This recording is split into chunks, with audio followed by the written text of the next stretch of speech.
வெண்முரசு. மாமலர் 27. வாசிப்பது சந்தீப். 27. வீடுகோள் செலவு. கீற்று நிலா முகில்களுக்குள் மறைந்தும் விளிம்பு காட்டியும் நகரை ஆக்கி அழைத்துக் கொண்டிருந்த பின்னிரவில் முரசோ கொம்போ ஒலிக்காமல் ஓரிரு பந்தங்கள் மட்டுமே எரிந்த சிறை முற்றத்தில் 50 வில்வீரர்கள் கொண்ட படை காத்திருந்தது. உள்ளிருந்து 7 புரூரவசை கைப்பிணைத்து தள்ளி அழைத்து வந்தனர். அதுவரை இருளில் கிடந்த அவன் ஒளியை நோக்கி கண்கூசி முழங்கையால் முகம் மறைத்தான். ஒரு வீரன் எம் என ஊக்க அவன் நடந்து அங்கே காத்து நின்ற சிறிய மூடுதிரை தேரில் ஏறிக்கொண்டான். படைத்தலைவன் கைகாட்ட படை ஒரு புரவி பிரிதொன்றை உந்தியது போல அசைவு கொண்டு கிளம்பியது. நகரத்தெருக்களில் ஏரிக்கோட்டை முகப்பை கடந்து பெருஞ்சாலையில் ஓடி வடதிசை நோக்கி அகன்றது. அதன் ஓசை ஒரு கோபுரம் கற்களாக இடிந்து சரிவது போல ஒலித்து அழிந்தது. குடிமக்கள் எவரும் இல்லங்களை விட்டு வெளியே வரலாகாதென்று ஆணை இருந்தமையால் நகர் முற்றிலும் ஒழிந்து கிடந்தது. பின்னிரவின் தூசு மணக்காற்று மட்டும் தெருக்களில் சுழித்துக் கொண்டிருந்தது.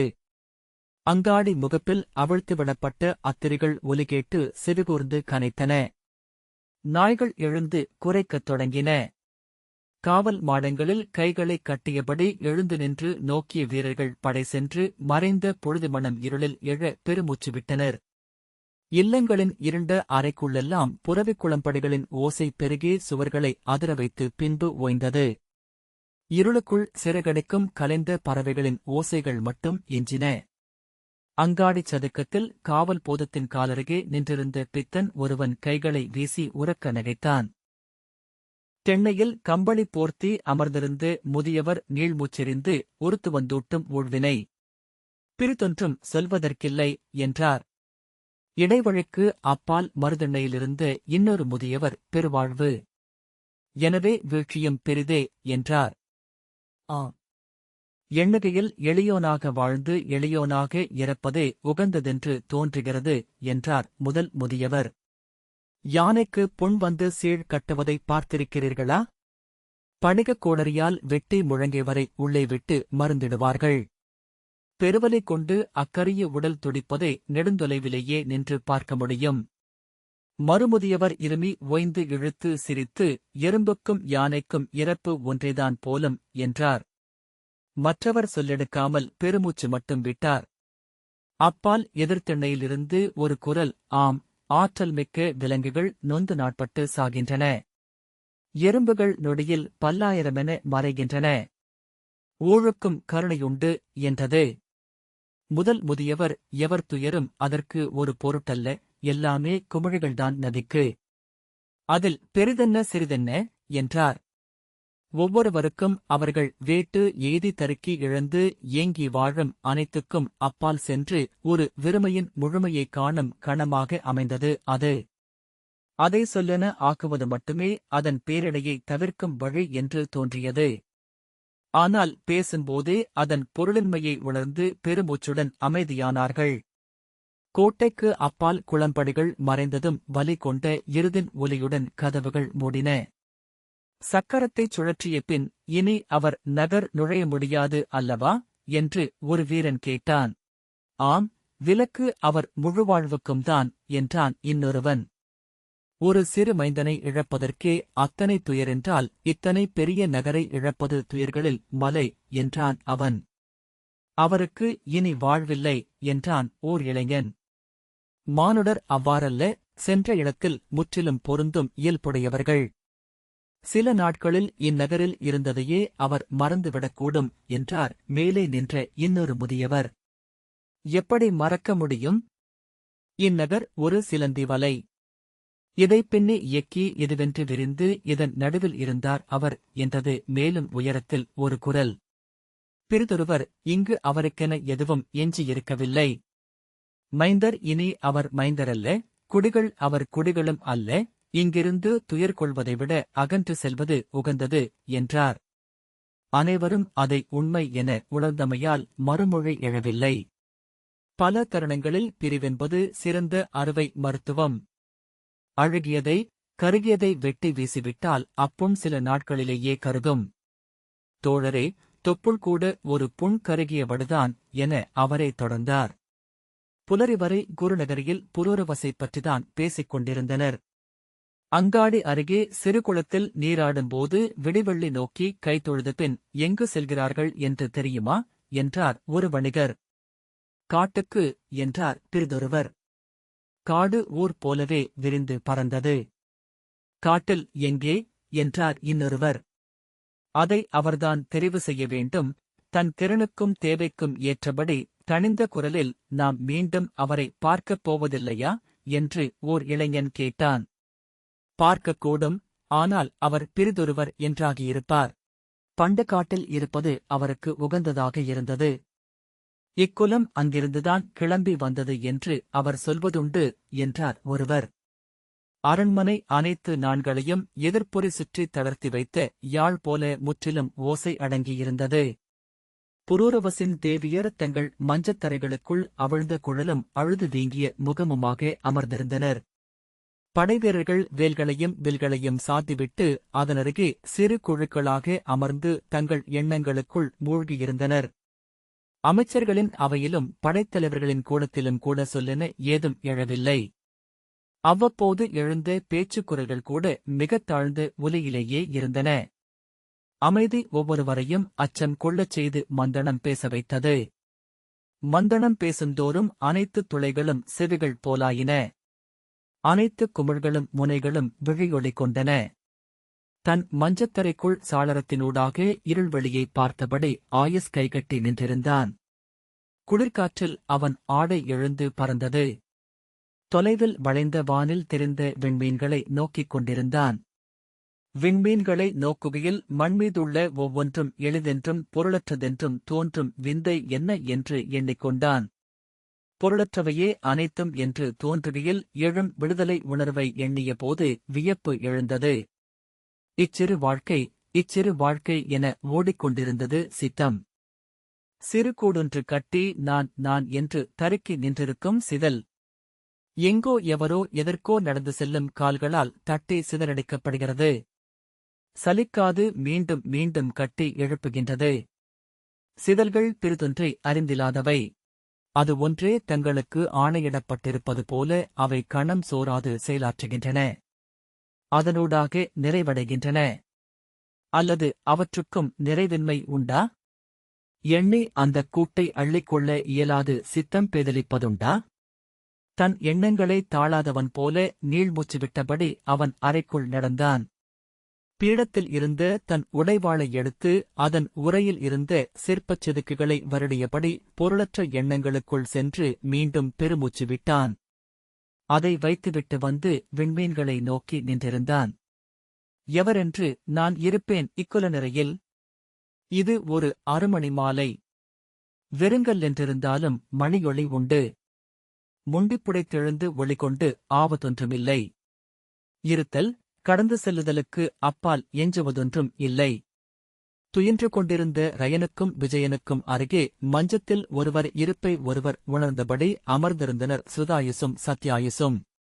நெடுநேரத்திற்குப் பின் சுதாயுஸ் உடல் அசைய ஒலிகொண்டு காட்டுக்குள் புகுந்திருப்பார்கள் போலும் என்றான். சத்யாயுஸ் ஆம் என்று தலையசைத்தான். மீண்டும் ஒரு வினாவை அவன் கேட்க விரும்பினான். அதை சொல்லென ஆக்கினால் பிறகு அழித்தெழுத முடியாத கல்வெட்டென்று ஆகிவிடும் என்று எண்ணி ஒதுக்கினான். குளிரென குத்தும் வலியென உயிரை வதைத்த அத்தருணத்தை கடக்கத் துடித்த உள்ளம் அதில் ஆழ்வதை விரும்பத் தொடங்கியது எப்போது என எண்ணிக்கொண்டான்.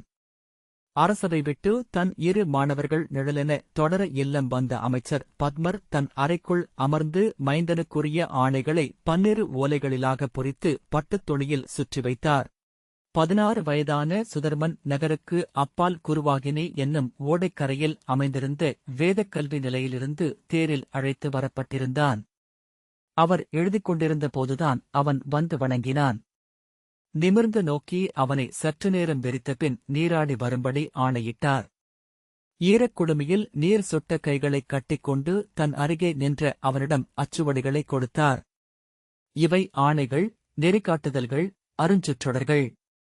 மைந்தா, அறம் ஒன்றைத் தவிர பெரிதொன்றை இறை என்றும் கொடி என்றும் உறவென்றும் இலக்கென்றும் கொள்ளாதிருத்தல் உன் கடன். நலம் சூழ்க என்று வாழ்த்தினார். அவர் தாழ்தொட்டு சென்னிசூட தலையில் கைகளை வைத்து, ஆம், அவ்வாறே ஆகுக, என்றார். அவன் விழிநீரை இமையசைத்து உலரச் செய்தபடி பின்காலடி வைத்து அவர் முன்னிலை நீங்கினான். அவன் அன்னை அங்கே காத்திருந்தாள். அவன் தோளில் கை வைத்து, அழக்கூடாது, என்றாள். அவன் நிமிர்ந்து நோக்கினான். அவள் முகம் சிலையென்றிருந்தது.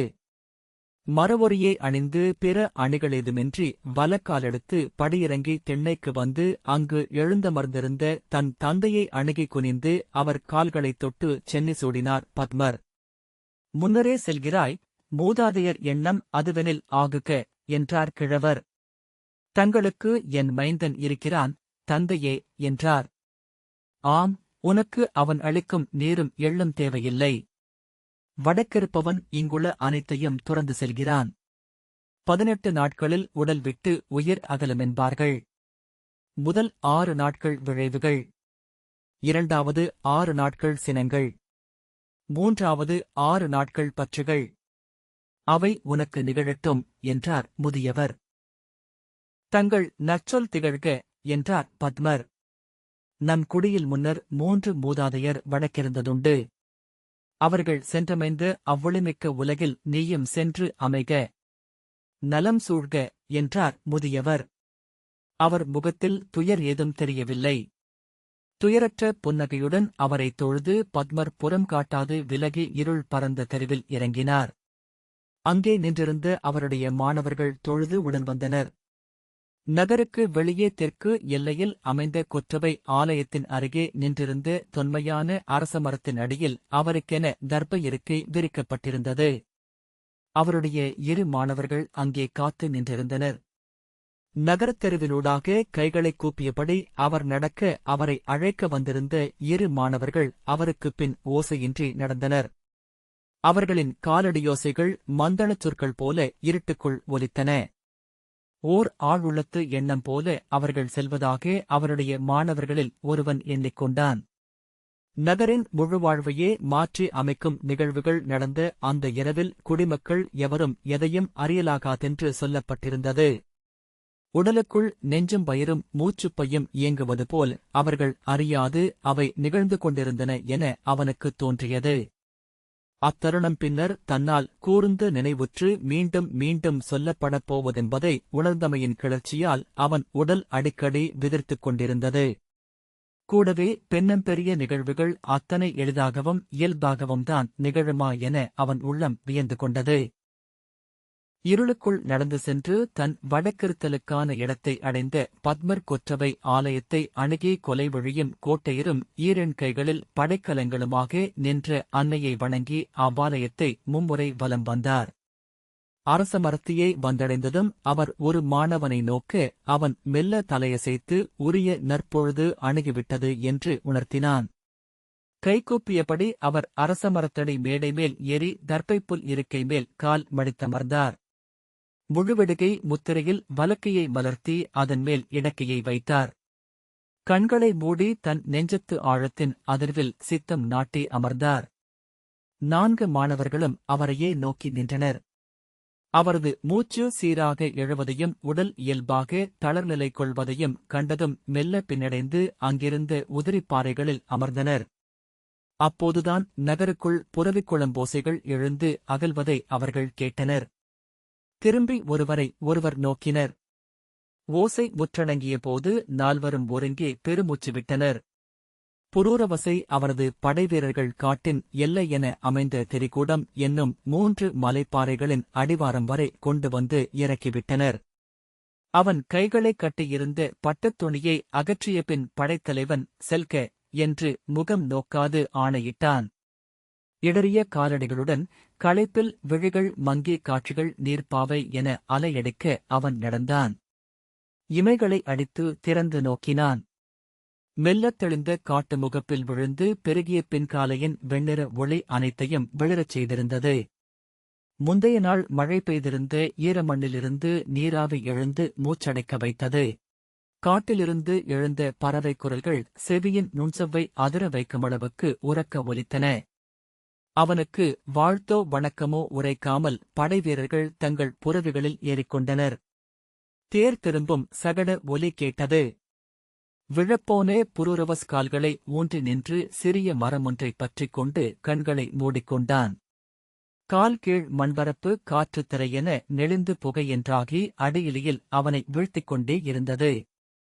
மூச்சரைக்கு உடல் வியர்வையில் நனைந்து காட்டிலிருந்து வந்த காற்றில் குளிர்கொள்ள அவன் மெல்ல நிலை மீண்டபோது தனக்குப் பின் அச்சிறு படை நின்றிருப்பதாகவே உள்ளம் உணர்ந்தது. திரும்பி நோக்கியபோது நெடுந்தொலைவில் குழம்புகள் எழுப்பிய புழுதி முகில் கீற்றென கரைவதைக் கண்டான். புல்பரப்பில் அப்படை வந்து சென்ற தடம் எஞ்சியிருந்தது. ஒரு மழையில் அது முற்றிலும் அழியும். பின் அவன் அங்கு வந்ததற்கு சான்றிருக்காது. அங்கிருந்து அவன் மீண்டு சென்றால் அவன் புரூரவஸ் என்பதற்கும் சான்றிருக்காது. அக்கணம் வரை அவனில் நிறைந்திருந்த ஏதோ ஒன்று ஒரு கணத்தில் முழு எடையையும் அகற்றி வெறும் நுரையென புகையென ஆயிற்று. அவன் முதலில் உணர்ந்தது ஒரு வகை உவகையை. அது விடுதலை உணர்வு என்று அறிந்தான். அதன் பின்னரே அது எதிலிருந்து எனத் தெளிந்தான். உணவறையிலிருந்து முதலில் இழுத்துச் செல்லப்பட்ட போது எழுந்த முதல் அதிர்ச்சி, அது விலகிய போது எழுந்த துயர், பின்பு ஊறி எழுந்து நிறைந்த கசப்பு, அனைத்தும் அகன்றபின் எஞ்சியது அது. அதை ஓர் உணர்வென்றே அவன் எண்ணவில்லை. நெஞ்சமெனும் பட்டத்துணி மேல் வைக்கப்பட்ட பெரும்பாறை. சொல்லென்றாகாத ஒன்று. எஞ்சிய வாழ்நாள் முழுக்க அதை சுமந்தலையப் போகிறோமென்றே எண்ணியிருந்தான். உண்மையில் நகர் நீங்குகையில் இனி இப்பேரடையும் நானும் மட்டும்தானா என்றெண்ணியே உளம் பதைத்தான். அது அப்படி விலகுமென்று எண்ணியிருக்கவே இல்லை. கைகளை விரித்தபடி காடு நோக்கி ஓட வேண்டும் போலிருந்தது. இயல்பான தன்னுணர்வால் அவ்வெண்ணத்தை அடக்கியதுமே ஏன் அடக்க வேண்டும் இனி என்ற எண்ணம் வந்தது. இனி எட்டளையும் இல்லை. எந்த பார்வைக்கும் கட்டுப்பட வேண்டியதில்லை. அரசன் சொற்களினும் சரடுகளால் நாற்புறமும் இழுத்துக் கட்டப்பட்டவன். முந்தையோர் சொன்ன சொற்கள், சூழ்ந்திருப்போர் சொல்லும் சொற்கள், நாளை நாவிலும் நூலிலும் வாழப்போகும் சொற்கள். இது சொல்லின்மை வாழும் காடு. பொருள் ஏற்றப்படாத மரங்களின், புதர்களின், விலங்குகளின் வாழ்வு பரப்பு. முற்றிலும் விடுதலையடைந்திருக்கிறோம் என்று மீள மீளச் சொல்லி தனக்கே அவ்வுணர்வை ஊட்டிக் கொண்டான். அவன் உள் அதை அறிந்ததுமே இரு கைகளையும் விரித்து உரக்கக் கூவியபடி துள்ளிக் குதித்தான். சுழன்று சுழன்று கூச்சலிட்டு தடுமாறி விழுந்தான். இரு கைகளாலும் நிலத்தை ஓங்கி அறைந்து கூச்சலிட்டான். அவ்வோசை செவியில் எழ உள்ளிருந்து மீண்டும் மீண்டும் கூச்சல்கள் கிளம்பி வந்தன. சொல்லற்ற பொருளற்ற வெற்றொலிகள். விலங்குநிகர் கூவல்கள், பிளிரல்கள், அமரல்கள், அலறல்கள். இரு கைகளாலும் தோள்களையும் மரங்களையும் அறைந்தான். நெஞ்சும் முகம்